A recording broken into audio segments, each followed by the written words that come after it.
Good morning, everyone. In today's lecture, I'm going to explain you some questions on AM, means amplitude modulation. Remember that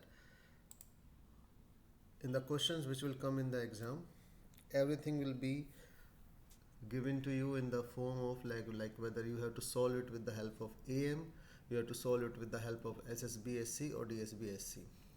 Till now I have only covered the questions which are based on amplitude modulations also. So the questions which are going to come for test 1 will be based on amplitude modulations only, and you have to remember the formula of amplitude modulation. The formula will not be given in the exam. And the another thing is that you have to remember all the proofs of your DSB-SC, SSB, their circuits, because the theory part will come from them. So remember that you have to remember the formula. Only formula which I can provide you in the exam will be of trigonometric identities like cos A cos B, 2 cos A cos B, 2 sin A sin B, whichever will be required in the exam. Alright, so there will not be any formula sheet available to you in the form of this will be the equation of AM, or this will be the equation for SSB, or this will be the equation for DSBSC.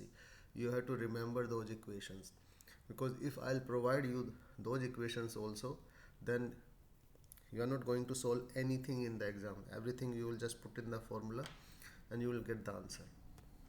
Okay, so now let's start with this question. The question says that a modulating signal mt equals to 10 cos 2 pi into 10 raised to the power 3t is modulated using a carrier signal. Modulating signal means, remember, the information which we want to send, and this is a carrier signal defined as Ct equals to this, which is used to carry the information. So calculate the modulation index, power, and the carrier power for the transmitting AM wave.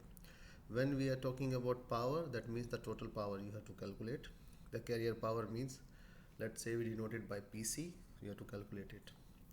So as mt is equals to this, comparing it with the standard equation, so you can say mt is equals to am cos omega mt. So if you compare these two equations, you can say that am equals to 10 volts, okay, omega m equals to 2 into 10 raised to the power 3. This is 3, not 8. Okay, this is also 3. So you can say that Fm will be equals to 10 raised to the power 3 hertz, or you can say it's 1 kilohertz.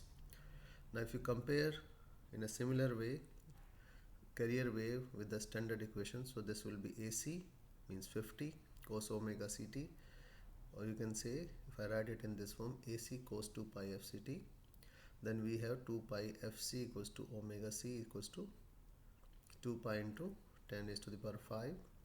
So Fc will be equals to, if I find out Fc from these two, then Fc will be equals to 10 raised to the power 5 hertz, or you can say it's equals to 100 kilohertz. AC is equals to 50 volts. So the first thing which we need to find out is your modulation index. So modulation index, the formula for it is AM divided by AC. So it will be 10 divided by 50, so it will be 0.2. Modulation index means basically how much the amplitude is going to change with respect to the modulating signal. Okay, now if we consider the resistance, when you need to find the power, and if the resistance is not given to you in the question, it means that you have to use a resistance equals to 1 ohm only. So we are using for R equals to 1 ohm, PC is equals to V square RMS divided by R. So PC is your carrier power, so it's 50. What is the maximum value of amplitude here? 50 divided by root 2, that will be the VRMS for carrier, and then R is 1, so it will be 2500 divided by 2.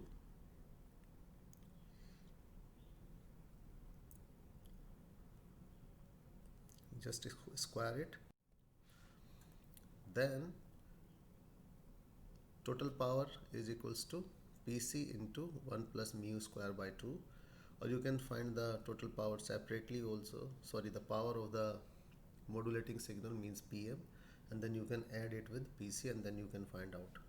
So but we know that this formula is PC 1 plus mu square divided by 2. So putting all these values, it will be 1 plus 0.02 whole square divided by 2. So it will be 1275 watts. The second question, an AM wave is given by ST is equals to this. Okay, find the carrier power, bandwidth and sideband power. Alright, so comparing it with standard equation. Now if you see in this question, it's basically the AM wave is given in the form of your 21 plus 0.8 cos 2 pi into 10 raised to the power 3t cos 4 pi into 10 raised to the power 5t, means the signal given is to you is modulated signal, it's not modulating signal. Okay, and clearly you can see that this will be your carrier cos omega pi 4 pi into 10 raised to the power 5 t. This will be your modulating index.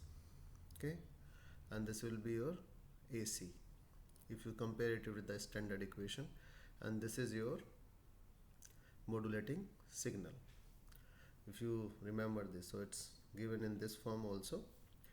So here AC is equals to 20 volts, mu equals to 0.8, FM is equals to 10 raised to the power 3 hertz equals to 1 kilohertz, and FC is equals to 2 into 10 raised to the power 5 hertz equals to 200 kilohertz.